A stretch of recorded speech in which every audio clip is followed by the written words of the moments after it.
I want to share a story with you about my mom. Now 82, she spent her life as an educator in a small town in Northern California. She taught first grade for 40 years. She once told me this was the most important age, as it's when kids learn to read, which is the precious moment when the world opens up to the vast knowledge of the written word, and they start to see the possibilities of life. I'm guessing you can recall who your first grade teacher was. Anyway, like most mothers, she left a big imprint on me. My values, my personality, my optimism for what is possible. From my earliest memories, I can always remember a single phrase she lived by, a simple credo. 7 words she would repeat nearly daily. Jed, leave it better than you found it. She instilled this on me, and I've always tried to live up to it.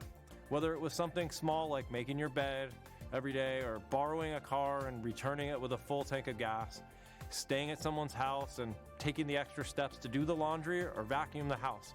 She also applied it to much bigger things. You had to watch out when in her eyes they flickered and she said she had a brilliant idea.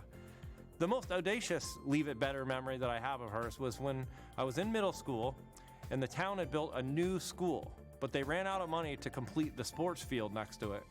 So it was a sad, muddy mess. And my mom thought this was a travesty, so she went to the principal and she said she'd raise the money to complete it. And asking her how she'd do it, she replied, crepes. And I think the principal thought she was out of her mind. Needless to say, I spent my entire summer traveling to every event in the county, making crepes, raising money so my schoolmates and I would have a nice sports field to play on. And by the end of the first year, she'd made good on her promise. 1 envelope of cash at a time, and there was a lush new field next to the school. That was her view of life. Leave things better than you found them. So my takeaway in this frenetic, me-first world is let's all slow down and take a minute to think about how we are doing our part to leave it better than we found it. Simple, but profound advice from my mom.